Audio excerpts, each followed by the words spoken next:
Olá! O Antagônico recebe hoje, nesse retorno de rodadas de entrevistas, já recebe hoje o secretário da Educação, Rocieli Soares. Rocieli, prazer te receber aqui.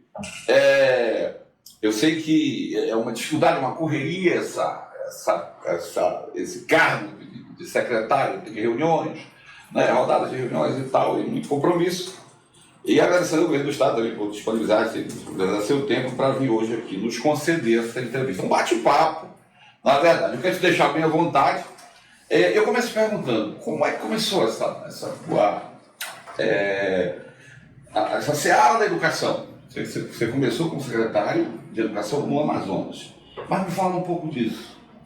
Bom, primeiro é até curioso, né? Porque eu sou o primeiro que muita gente aqui acha que eu sou paulista. Eu não sou. Eu sou gaúcho de nascimento e meus pais estavam morando no Amazonas. Eu fui de férias para o Amazonas e nunca mais voltei ao Rio Grande do Sul, a não ser passear.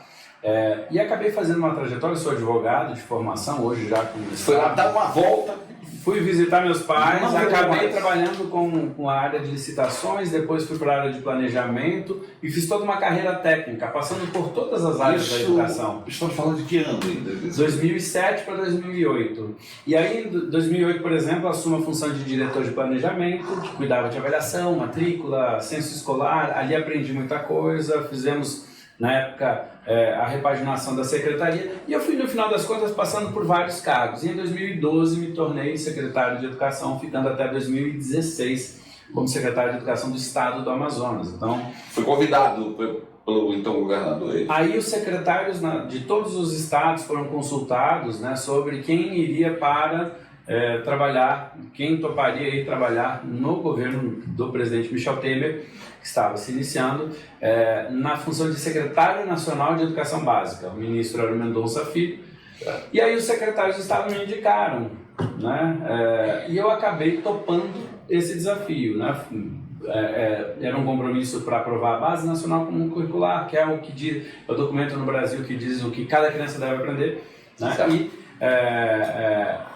revisão do ensino médio, trabalho sobre alfabetização, enfim, esse conjunto de coisas acabou me fazendo com que aceitasse o desafio de participar.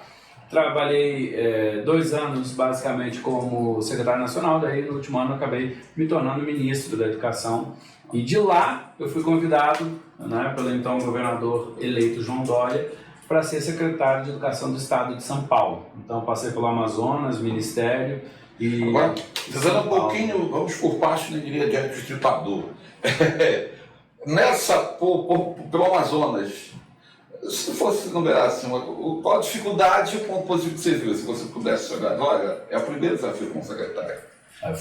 O primeiro desafio foi ser o primeiro desafio, porque obviamente a gente aprende, mas eu acho que o maior desafio foi olhar para a logística amazônica, que né, se o Pará é gigantesco na Amazônia, o Amazonas é ainda maior, e com uma população muito menor. Portanto, com muito mais dificuldade, Evandro, de colocar, por exemplo, aula funcionando em todas as comunidades ribeirinhas do estado do Amazonas, que é maior geograficamente do que o estado do Pará, mas tem menos da metade da população. Ou seja, e metade da população do Amazonas está na capital. São 2 milhões na capital, aproximadamente, e aproximadamente 2 milhões, né, por aí no interior do estado. Então, num território maior, isso quer dizer que tem mais dificuldades logísticas. Acho que passa por aí.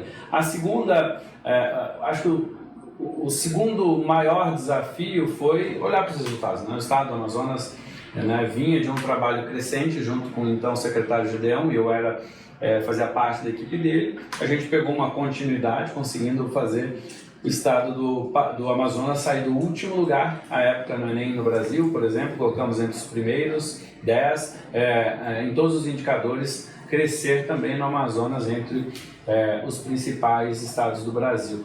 Isso foi bastante importante, né, porque o estado do Amazonas então teve uma trajetória de crescimento fundamental. Acho que esses, obviamente, são 2 desafios que foram muito marcantes. Aí, nesse período, tu retornas a Brasília? Aí eu vou para Brasília, trabalho no Ministério da Educação. O Ministério da Educação é diferente, né? Por exemplo, lá no Amazonas, quando eu falo de desafio logístico, poxa, como a gente tem aqui no Pará também, tem que garantir a merenda e a alimentação em todas as escolas de todo o estado. Num lugar de uma logística tão complexa, é difícil, né? Com 500 mil alunos, em 450 escolas. Aí você vai para o Ministério da Educação, o perfil de política é outro. Lá você discute a política de forma geral, né? Uma visão mais macro da política. E aí então o desafio é outro, é relacionamento com o Congresso, né? Que é bastante sempre desafiador, que é muito grande, muita gente e tal.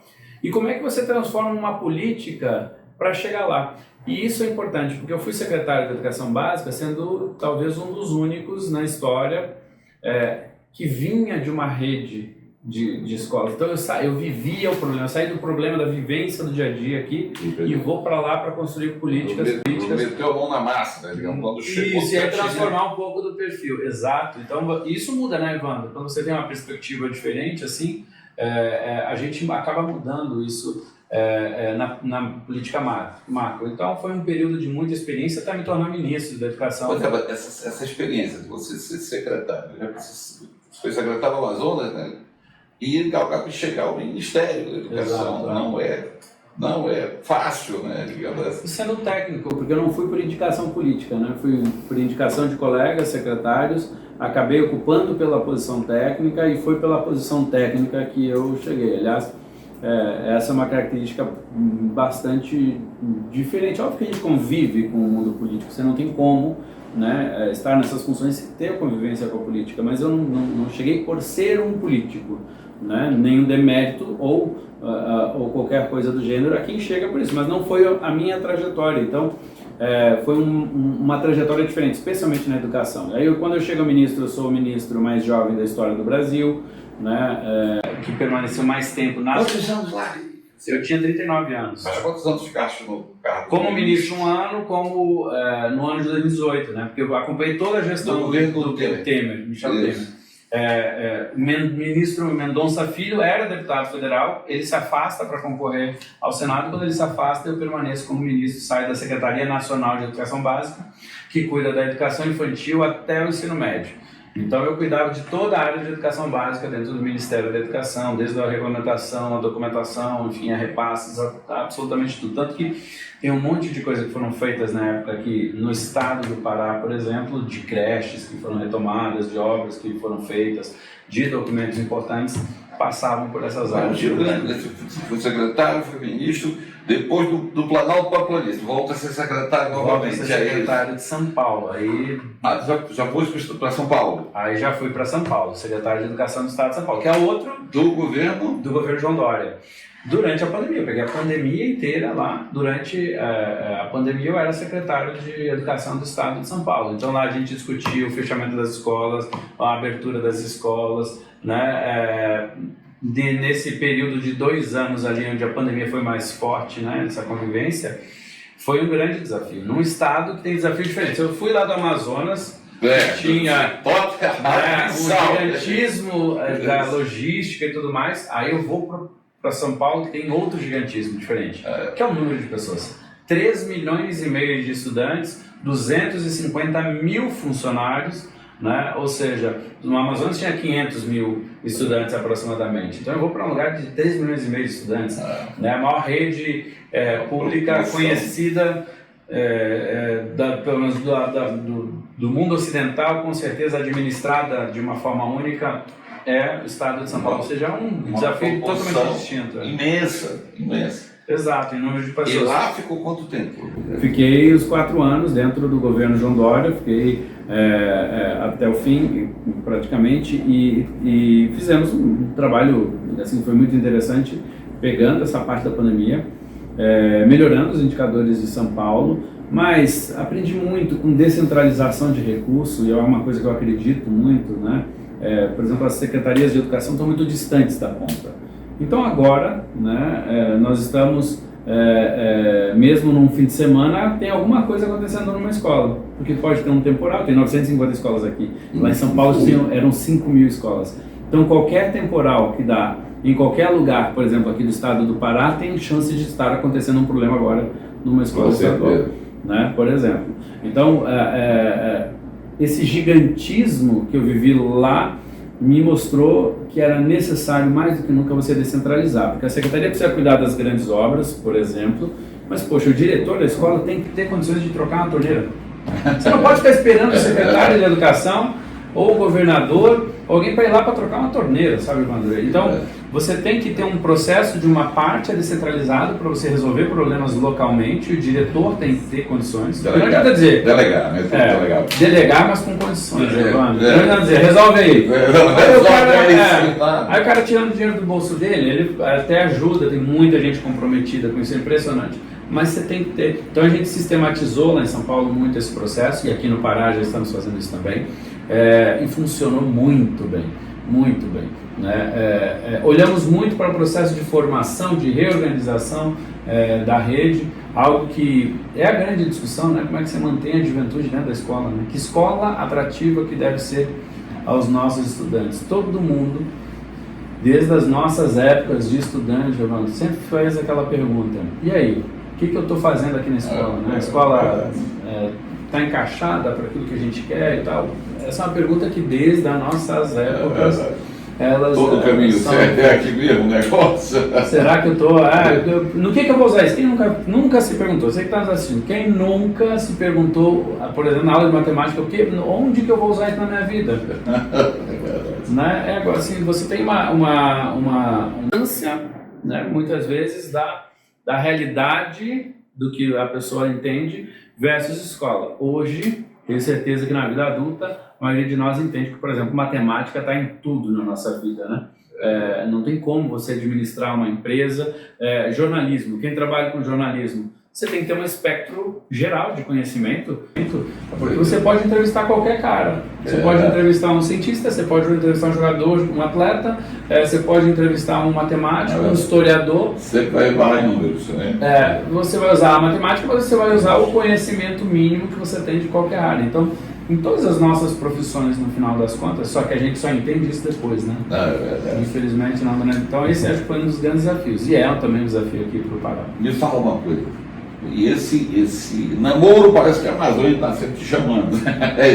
Tu sai de Manaus e volta para a Amazônia, vem para o Pará, esse secretário de Educação do Pará. Como é que foi isso? Primeiro assim, obviamente eu tenho uma paixão, morei 10 anos no Amazonas. Já conheceste para cá? Já, muitas. Quando você era convidado. Na época do Amazonas? Muitas vezes vim aqui no Pará, muitas vezes a trabalho, muitas vezes para vir conhecer. Já tinha uma relação, inclusive de momentos profissionais, né? Tanto do Pará indo lá, quanto a gente vindo aqui do Pará. Sempre foi um estado muito próximo, muito irmão, e conheci todos os secretários, todas as gestões, desde 2008, por exemplo. Até trocando experiências também, né? Até trocando experiências, dores semelhantes. Por exemplo, a briga que a gente tem, a briga no sentido de lutar por mais direitos para a Amazônia. Por exemplo, uma briga conjunta de estados como Amazonas e Pará, que são os maiores gigantescos, mas você pode pegar o Amapá, você pode pegar o Acre, o Roraima, todos os estados amazônicos, né? Que é o custo aluno, né? As pessoas querem comparar custo daqui como se fosse o mesmo custo de outras regiões do Brasil. Vamos pegar o Marajó aqui, por exemplo. Marajó. Fazer uma obra no Marajó, o custo de logística para você levar o material, mobilizar de obra, acesso, né? Vamos fazer um telhado lindo na escola, tá bom, mas você tem que levar isso até lá, até determinado lugar e tudo mais. O custo disso, né? A gente vive brigando há muitos anos junto com o Pará, com o Amazonas, com os estados aqui do norte e da Amazônia, justamente para dizer, não, nos olhem de um jeito que nós devemos ser olhados, porque nós não temos o mesmo custo. Só para dar uma ideia de algo que sempre foi muito trabalhado, por exemplo, com o Pará, e entendendo muito a lógica. Obviamente o Pará é muito diferente do Amazonas em muitos aspectos. O Pará tem uma complexidade que eu considero maior. O Amazonas é maior territorialmente, mas com menos pessoas.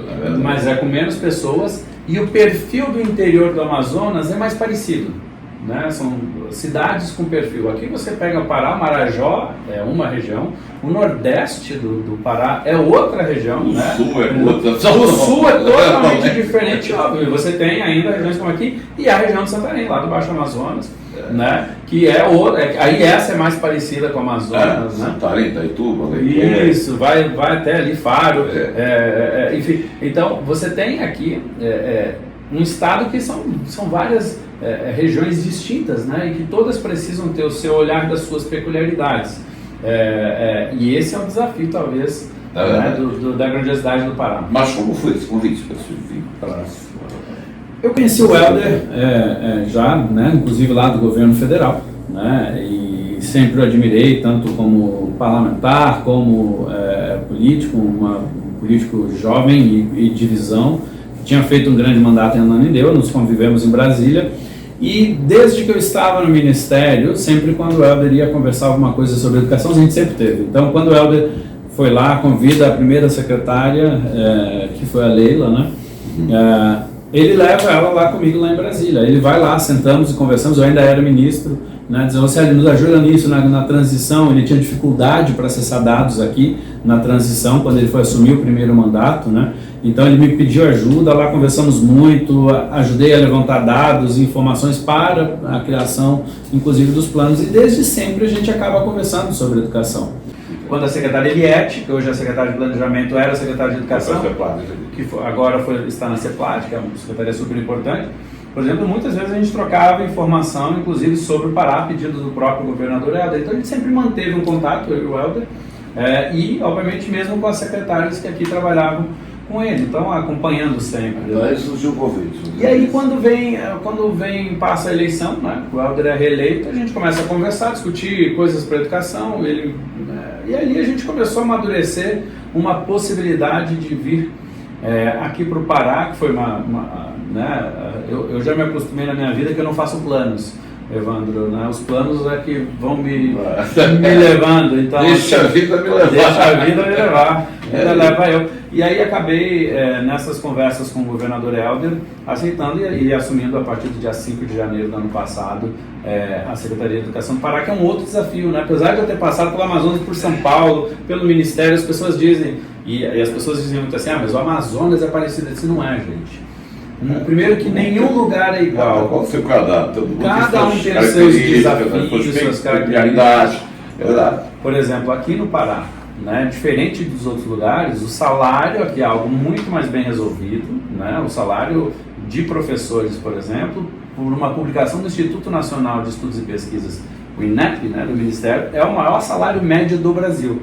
Não é a mesma realidade de São Paulo nem do Amazonas, aqui é muito mais alto. Agora, a infraestrutura das nossas escolas aqui no estado do Pará é um dos grandes desafios. Eu converso muito com o governador Helder. E ele mesmo diz, olha, aqui nós precisamos dar uma estrutura melhor para as nossas escolas. A gente tem desafio de reformar umas 600 escolas. O Pará precisa avançar na condição estrutural das suas escolas, que é diferente do estado de São Paulo, que tem desafios estruturais, mas não são tão críticos. Isso não é um problema só do estado, né? É um problema das redes municipais, né, no estado inteiro. Isso demanda tempo, demanda uma série de fatores. Tempo, recurso. E o imponderável também. Imponderável. Você sabe que esses dias eu estava conversando com estudantes, eles estavam lá e disseram, mas secretário, quando é que vai ser essa reforma? Eu disse, olha, era uma obra que até já tínhamos condições de contratar, só que eu disse, tá bom, eu vou começar essa obra, mas eu vou botar vocês aonde? Porque se eu não tiver um prédio para alugar, e aí você chega no interior, vai reformar, bota onde os alunos?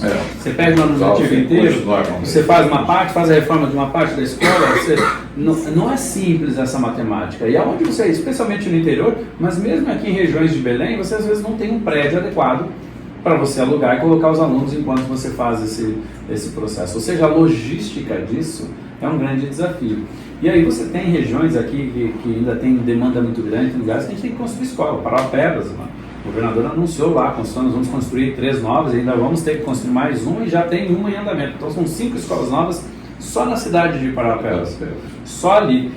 Agora aqui em Belém você tem regiões que precisam construir, né? O governador vai construir uma escola ali, por exemplo, atrás lá do Parque de Deflor, né? Lá perto de onde vai passar a Estrada da Liberdade, por exemplo, lá tem uma região, micro-regiões que precisam de escolas. Tem outras regiões da cidade que são a mesma coisa, ou seja, mesmo no estado tendo 950 escolas, nós temos lugares que ainda precisam construir novas escolas, além de reformar aquelas que estão em... E com novas políticas, você pega o governo federal apontando, e a gente também, para aumento de escolas de tempo integral. Então, nesse primeiro ano, foi uma das grandes políticas, precisa de nova estrutura nas escolas. A gente volta daqui a pouco para falar dessa experiência do como secretário de Educação do Pará, falar dos gargalos, dos desafios, né? A gente volta daqui a pouquinho.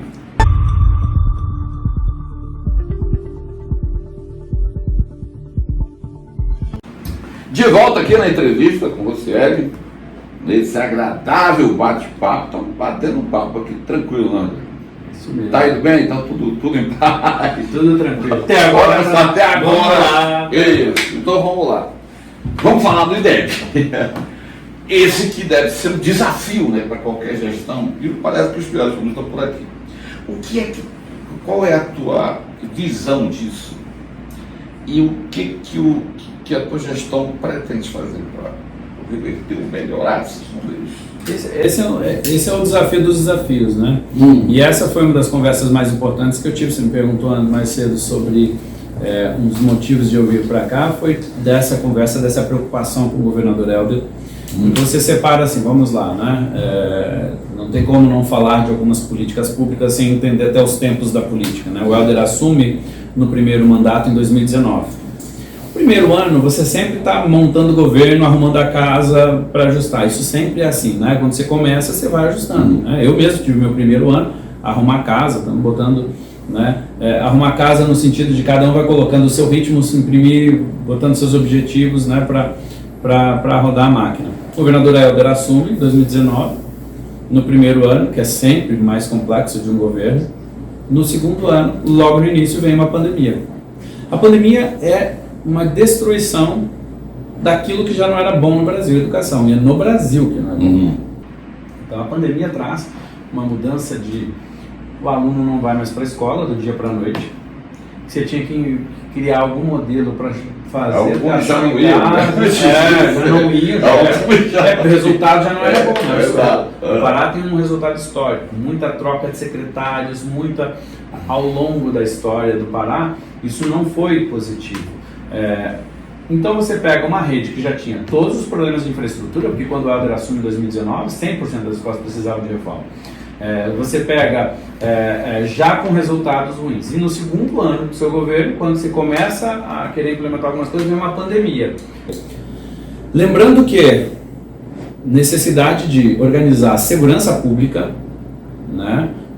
Eu, como gaúcho de nascimento, vivendo, Pará, Belém e muitas cidades era um desafio grande a segurança pública. Então, se coloca bastante energia na segurança pública. O segundo ano te impõe caminhar muito forte na área da saúde.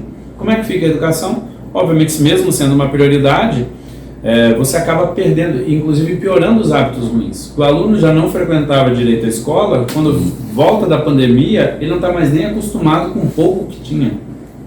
Você perde o hábito de estudo, né? Muita juventude perdeu. Se aumentou o traço de depressão, que já era ansiedade, depressão entre a juventude. Eu posso falar isso com muita transparência, que meu filho teve uma depressão muito forte durante a pandemia, graças a Deus hoje está muito melhor, mas meu filho já falei isso em público, tentou suicídio durante a pandemia. Foi um momento, eu era secretário de São Paulo, acompanhando, foi muito difícil, né? Porque muitos jovens muitos perderam o chão e tudo mais. Então, não é diferente aqui para muitas famílias. E mesmo aquele jovem que não chega num momento desse, ele também passou por muitas coisas difíceis. E aí, quando você não tem escola, a escola às vezes é um apoio, para além do processo educacional, um apoio. Porque às vezes você está com um problema na família, teus amigos te sustentam, te apoiam, te ajudam, ou vice-versa, né? Então, pega 2020 e 2021. Então você pega 2020 e 2021 com uma pandemia, aquilo que já era difícil passa a ser pior, ou seja, os resultados tendem a cair, a piorar. E é o que, obviamente, acaba acontecendo de alguma maneira na prática. 2022, ano de eleição, ano de transição, vem 2023, que é o ano que eu assumo. O grande desafio o Pará é o penúltimo lugar do Brasil em redes estaduais, e quando é rede total, que a gente chama, ou seja, privada com pública, é o último lugar do Brasil. Aí eu pergunto, como é que o Pará é o último lugar do Brasil em alguma coisa? O Pará não pode ser o último lugar em nada. Primeiro, um estado que tem condições econômicas melhor do que a maioria. Tem uma distribuição muito ruim, desigual, né? Tem muita gente muito pobre, mas você tem uma riqueza no estado, então temos que melhorar. Segunda coisa, é um estado culturalmente muito forte. Você tem, e esse é um fator muito importante. Veja, as pessoas são muito lúdicas, né, são muito criativas, né, é do povo paraense. Isso é um traço importante para a educação. e isso não está se refletindo, ou seja, tem uma desconexão aqui importante. Não é por incapacidade nenhuma, é por falta, certamente, de gerarmos a oportunidade, de colocar o foco, acertar essa história. Então, chego lá no início, a gente monta o primeiro programa, a alfabetização. O paraense se diverte com a própria universidade, verdade. Faz disso uma... Mas olha, vamos lá, eu vou trabalhar com a alfabetização. Não existe como você corrigir uma história se você não corrigir o princípio dela.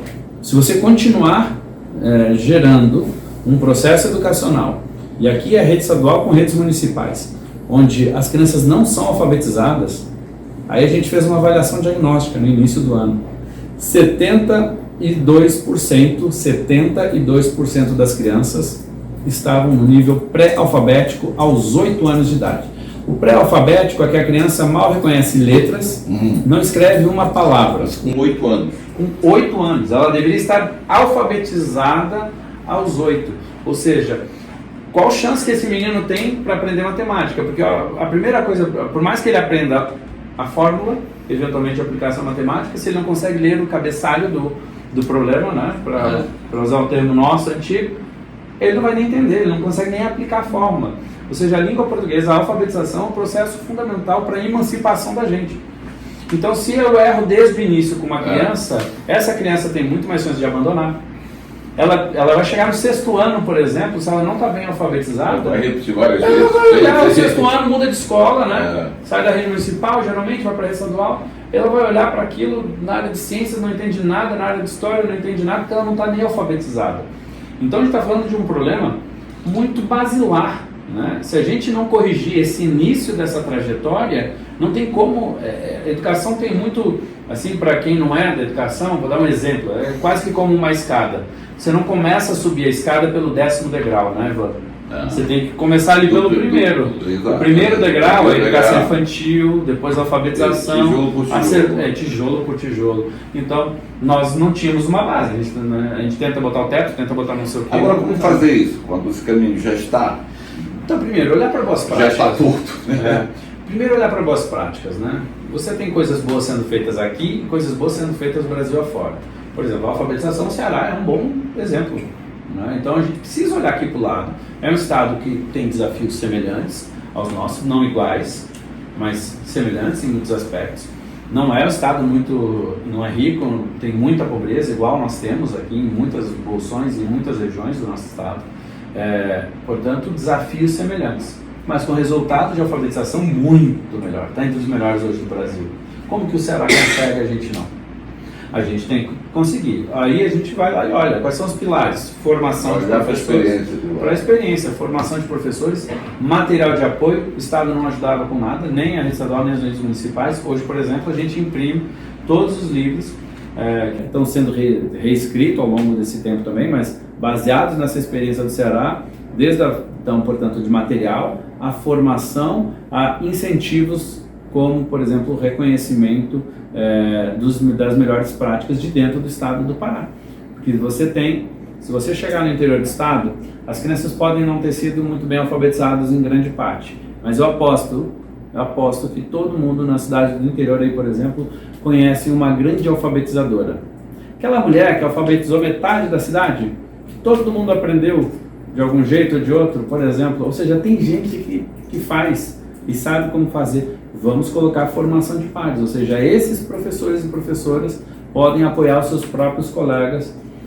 Então a gente desmistifica um pouco e vai para o foco. Em vez de ficar discutindo um monte de coisa, vamos colocar o foco nisso, vamos colocar os alunos para aprender aquilo que é mais importante, a alfabetização, a base de português e matemática. Não tem como um aluno se desenvolver em história, em humanas, por exemplo, em filosofia. Como que ele entende um texto filosófico, seja de qual for a matriz filosófica, se ele não estiver bem alfabetizado, com uma consolidação de letramento com idade maior? Como é que ele aprende física se ele não sabe o básico de matemática? impossível você aprender química se você não tiver os elementos também de matemática e das ciências, por exemplo. Então são vários fatores, né?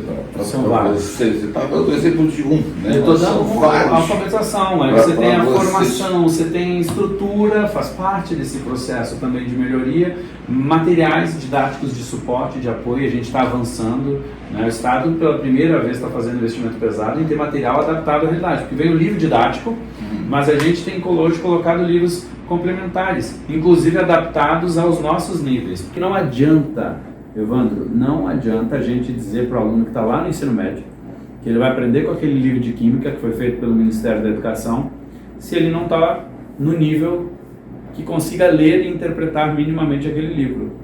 Então, às vezes é melhor você dizer, tá bom, você não chegou nesse nível, vamos voltar aqui para esse conteúdo do 7º ano. O menino está lá no 3º ano do ensino médio. E muitas vezes o professor precisa voltar lá.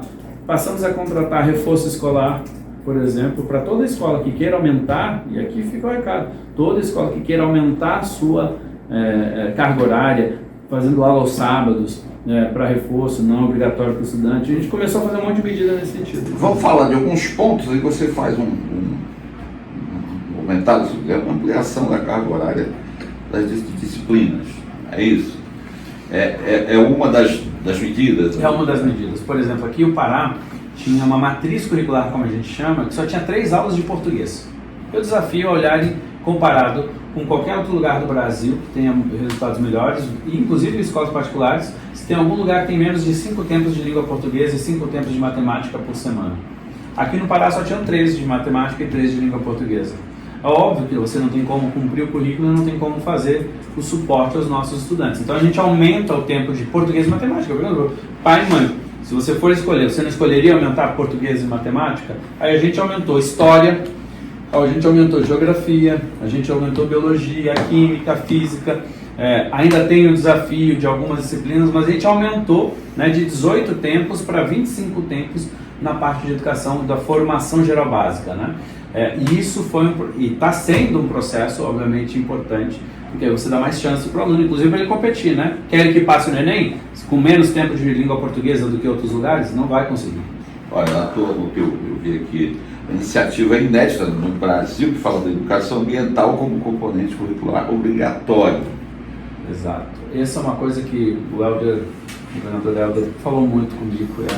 Falando de Amazônia. Falando em Amazônia, falando de um lugar que vai ser a capital do mundo, onde vai atrair olhares para a COP, né, para a COP 2025, que é a COP mais importante, né, desde da França, né, 2015, a COP de 2025 ela vai ser a mais importante, porque os principais documentos para onde o mundo vai caminhar serão discutidos na COP 2025. Tanto que a COP 2024 é uma preparatória. E aí, você está falando aqui de um Estado que precisa manter o desenvolvimento, e olha a importância do equilíbrio, né? Nós não podemos abrir mão de ter o desenvolvimento, geração de emprego e renda para a nossa gente. Nós precisamos disso. Então não adianta você só fazer uma discussão ambiental sem pensar nas pessoas, porque isso é hipocrisia. Né? Para mim é uma hipocrisia. A floresta tem que estar em pé, mas a gente tem que trabalhar como que essa floresta em pé pode, né, obviamente, render. E aquilo que já está sendo utilizado para a pecuária, para o agro, também é fundamental. Mas, então, essa discussão não pode ser feita. Como é que a gente discute isso com equilíbrio? É com uma geração crescendo, sabendo da importância deste equilíbrio das duas coisas. Então, não tem como você fazer isso. E como se dá essa educação? Como se é o plano da educação ambiental? A educação ambiental, primeiro que é inédito, né? Nós desconhecemos no mundo algo que seja obrigatório para todos os estudantes. Existem 2 formas de atuação, o que a gente chama no modelo vertical e horizontal, né? Horizontal é o que a gente chama, tipo assim, a biologia trabalha, a educação ambiental trabalha, a história trabalha, a educação ambiental trabalha, porque ela é algo que vai se interrelacionar com todos os componentes. Mas aqui a gente tomou a decisão de também ter um tempo de aula por semana para estar tratando de educação ambiental. E isso é fundamental para desenvolvermos uma região que é, sem dúvida, um olhar do mundo, né, para a gente, mas que nós precisamos ter essa juventude liderando essa mudança de mentalidade, tanto nossa quanto para lá. Como é que eu tenho voz para dizer o que é a Amazônia? As pessoas gostam de dizer nada para nós sem nós, né? Tem uma frase assim que é bastante comum hoje em dia. Tá bom, mas como é que o jovem pode se inserir nesse debate se ele não está tendo suporte dentro do processo de formação para a sua vida, desse meio ambiente que nós queremos preservados, mas com rentabilidade e empregabilidade para a nossa gente? Não tem como você falar isso. E educação está aqui no meio. Então, por isso, essa é a ideia. E esse programa vai desde material, formação, ele está sendo construído com professores da rede. Não existe material feito para isso no mundo. Nós estamos desenvolvendo tem capacitação para isso, né? Capacitação. Então, a gente está fazendo e aprendendo, Isso é muito importante. Aliás, todas as nossas políticas são assim, a gente acerta e a gente erra.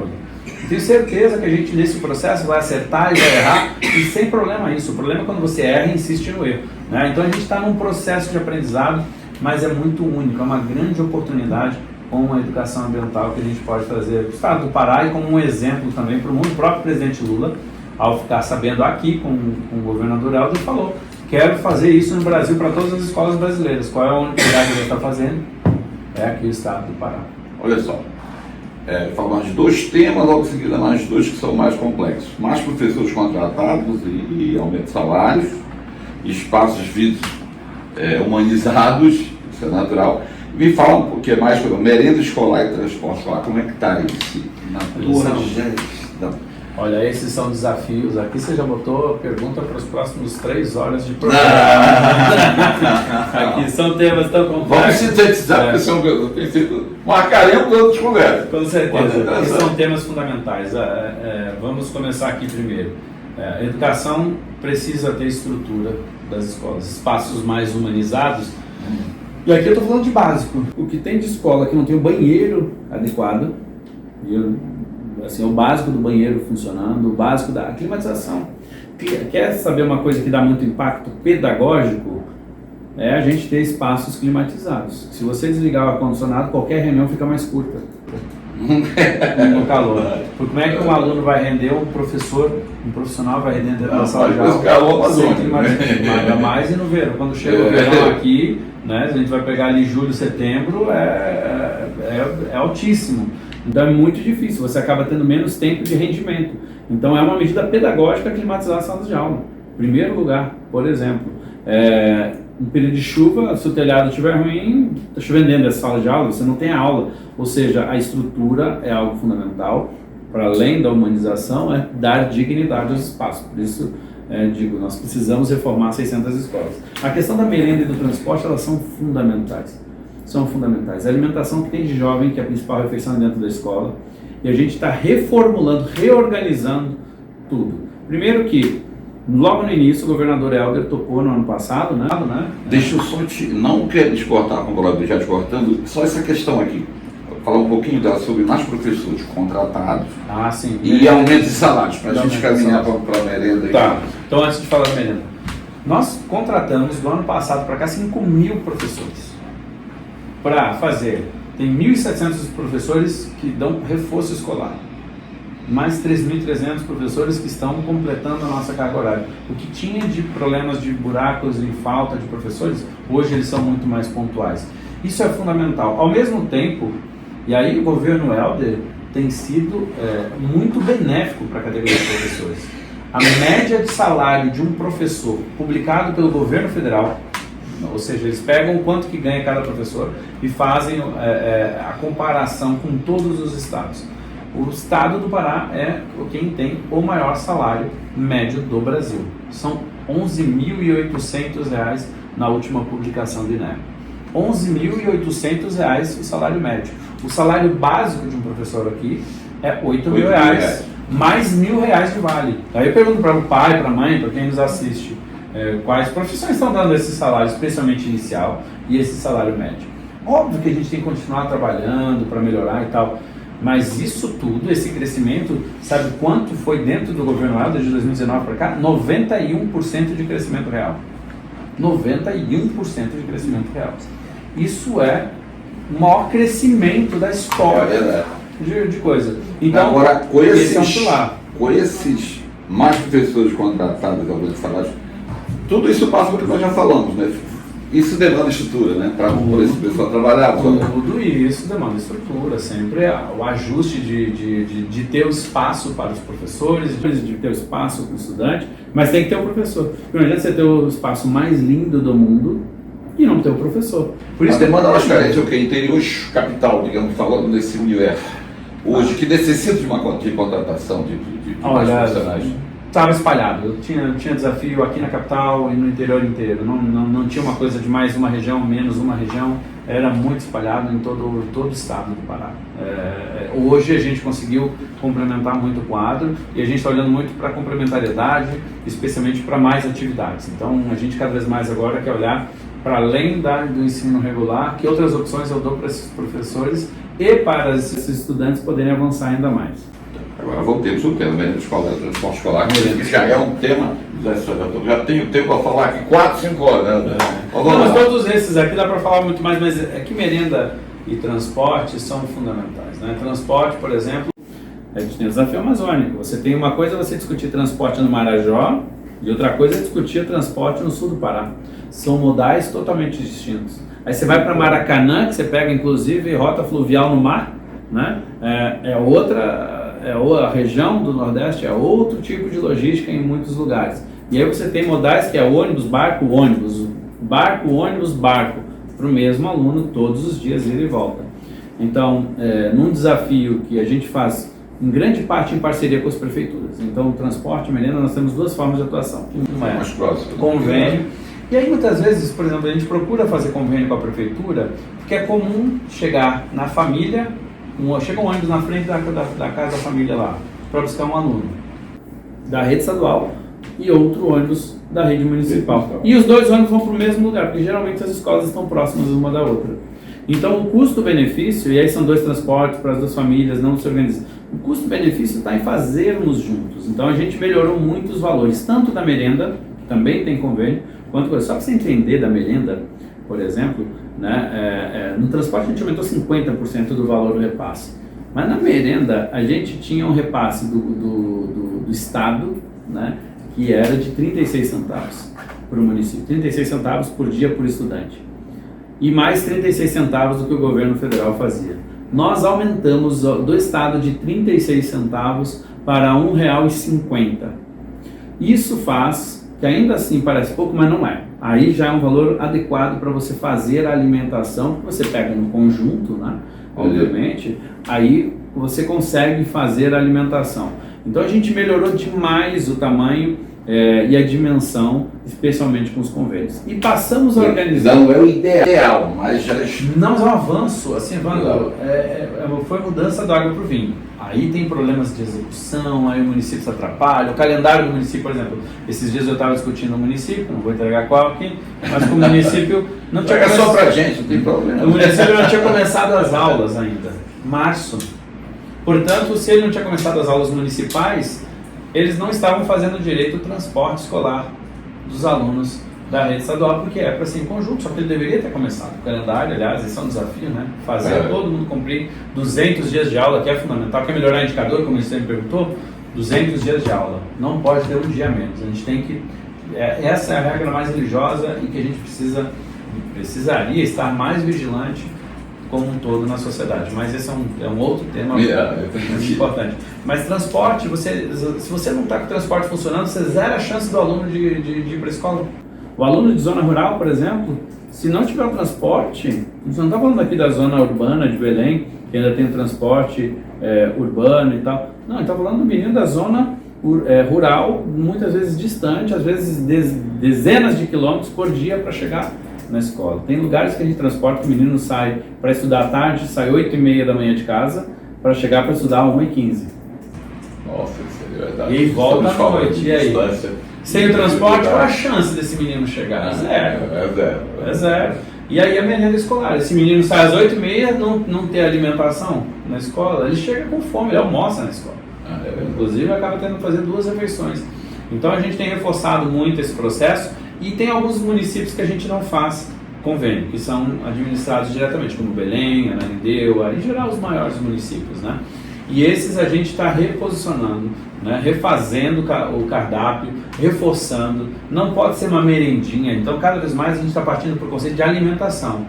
É arroz, é carne, é feijão, é massa, é alimentação mesmo. Porque a gente precisa garantir no mínimo 70% dos nutrientes para o dia. Isso de braço dado com a agricultura familiar também, não é isso? E nós precisamos organizar muito a agricultura familiar aqui no Estado para que eles possam vender para o Estado. E o Estado, pela primeira vez este ano, a gente está próximo de conseguir cumprir a agricultura familiar, porque não cumpria a agricultura familiar em 20 anos de programa no Brasil. Não cumpria, porque o processo é difícil para o agricultor familiar poder vender para o Estado. E facilita muito. Facilita, lados, né? Desenvolve, né? Você dá oportunidade para quem está lá produzindo, ele certamente, se é da agricultura familiar, obviamente esse é o que mais precisa ter incentivo, e ele ter a produção dele garantida de compra, isso faz uma diferença na vida dessas pessoas fundamental. Mas mais do que isso, a qualidade do produto deles, estando ali próximo daquelas escolas, também aumenta muito. São produtos naturais que a gente tem extrema dificuldade se não tiver produção local. Então, a agricultura familiar é fundamental, mas a gente tem muito. Deixar claro, Evandro, a gente tem muito a evoluir. Por exemplo, é importante incentivar que se organizem cooperativas. Com certeza. Né? É fundamental o cooperativismo aqui. Senão o cara não consegue sozinho. Às vezes ele tem que fazer emissão de documento, a tal da GAP, né? É a burocracia, né? A burocracia, especialmente para o agricultor, lá do interior, que mal sabe. Então é importante ter. As grandes hoje cooperativas no Brasil conseguem vender melhor para a agricultura familiar e, portanto, aqui no estado a gente precisa olhar. E olhar para as vocações, né? Tem regiões que produzem mais coisas, tem menos, né? Então, como é que a gente faz? Não dá para não ter, por exemplo, açaí garantido nas nossas escolas. Agora tem muito lugar que se produz açaí localmente, né?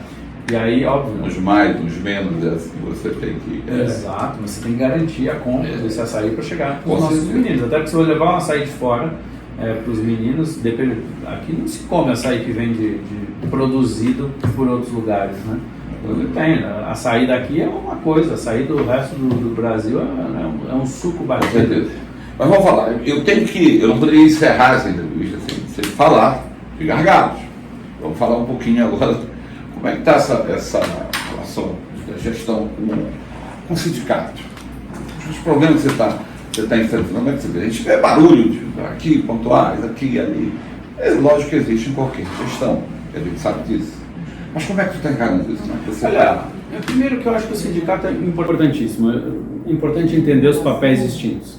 Mas uma coisa que eu sempre aprendi é que se você está na mesa discutindo, dialogando, você permanece na mesa discutindo e dialogando. Quando você vai para um movimento grevista, ou por exemplo para esse tipo de coisa, é porque então você está saindo naquele momento da mesa. Nós estamos abertos e continuando. A gente teve mais de 15 reuniões com o sindicato, né, entre eu e minha equipe diretamente com eles, para discutir uma série de problemas. E várias situações a gente já foi corrigindo, mesmo com pedido dos sindicatos. Então, acho que esse processo, a coisa mais importante para nós, pelo menos o governo, é que o diálogo seja permanente.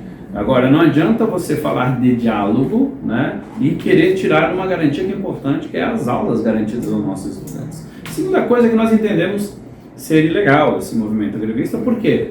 Né? Porque o reajuste já foi enviado, inclusive, mesmo sendo o piso salarial de 4.400 e alguma coisa.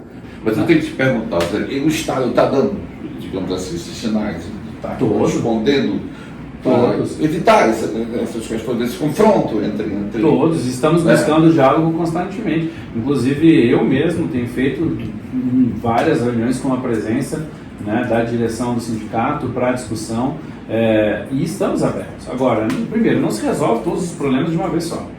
Concorda? Não tem como. Por exemplo, a parte de reforma, como eles querem às vezes tratar, não tem como. Não existe ninguém que chegue e resolva tudo de uma vez só. O segundo lugar é que nós temos algumas coisas que eles têm de reivindicação que eles também precisam entender que não se resolve no meio do ano letivo. A matriz curricular nós aumentamos, eles estão pedindo para aumentar a formação gerobásica, nós fizemos isso. Eles pediram para revisar o tempo de aulas, nós fizemos, a gente tinha aumentado para 50 minutos, eles pediram para permanecer em 45, a gente permaneceu em 45 minutos, por exemplo. apesar de eu acreditar que o melhor seja 50 minutos de aula para a nossa situação. Mas o sindicato pediu na negociação para ficar 45, a gente deixou. Por exemplo, quando a gente vai lá na nova matriz e tira uma disciplina chamada Projetos Integradores, que contratavam 4 professores para dar uma aula, coisa que não acontecia na prática, né? Os 4 deveriam estar dando aula em conjunto. E aí a gente substitui pelo quê? Aumento de português, aumento de matemática, de física, de química, de biologia. Foi aumentado o tempo dessas aulas. É só você comparar a matriz curricular que tínhamos até o ano passado versus essa. Inclusive, o sindicato faz parte do Conselho Estadual e não votou contra a matriz. Diga-se de passagem, né?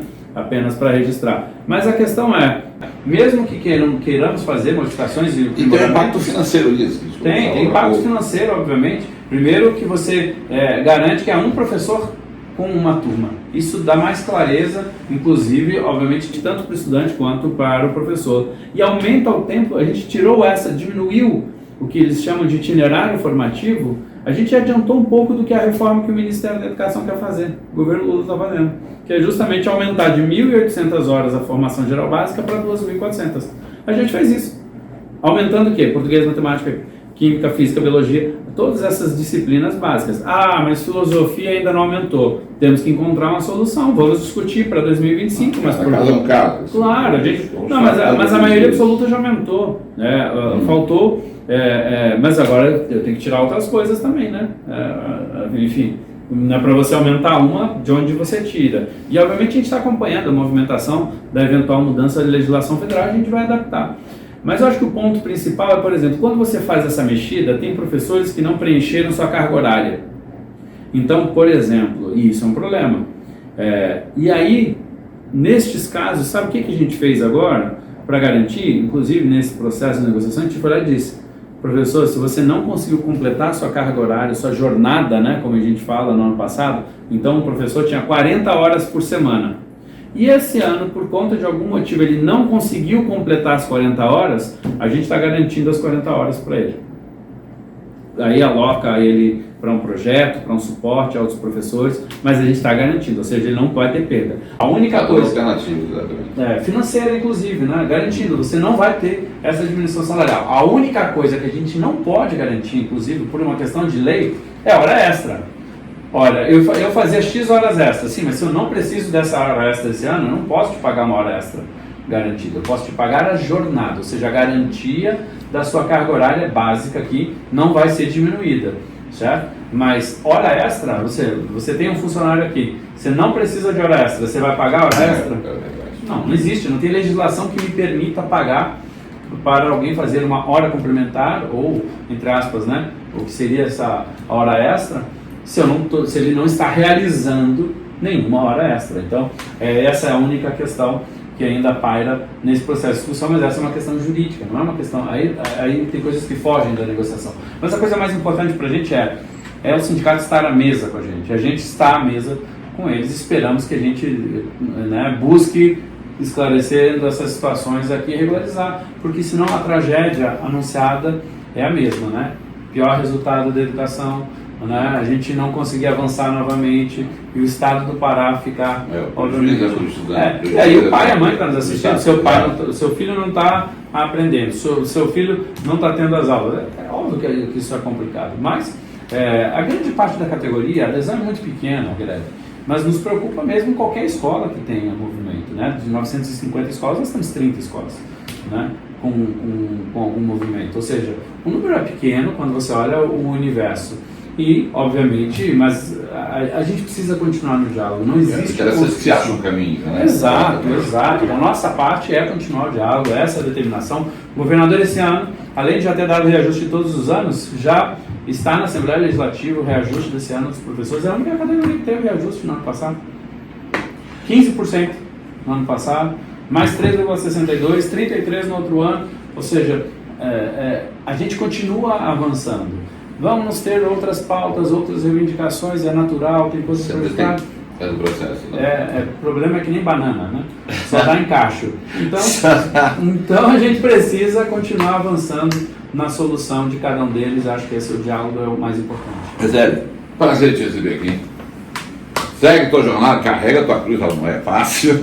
Obrigado por Mas tem as fazer coisas isso. boas, viu? A gente tá falando das coisas difíceis, Evandro, mas quando você vê uma criança lendo na idade correta, quando você vê um jovem passando no vestibular, jovens que tiraram nota acima de 900, isso é o que mais vale a pena na educação, viu, Evandro? Pronto. Eu quero deixar para tuas palavras finais aqui os nossos. Isso. As pessoas que assistem até agora.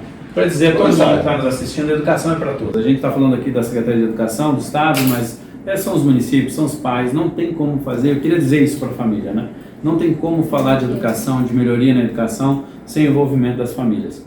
Isso é fundamental, porque geralmente a família vai lá, matricula o filho na escola e acha que resolveu sua parte. Se vira aí agora a diretora, se vira a professora, se vira todo mundo. Cara, isso não pode acontecer. A família tem que fazer parte desse processo. Mesmo aquele pai e mãe que não teve a oportunidade, não tem nem a escolarização, não sabe o assunto, de alguma maneira ela deve estar incentivando, acompanhando, estando próximo da escola. Isso é fundamental. Então eu diria hoje, todo mundo que é pai, que todo mundo que é mãe, participe da vida escolar do seu filho, participe desse processo de construção que é fundamental para a gente. Então, família, lugar de família dentro da escola junto com as nossas crianças e jovens.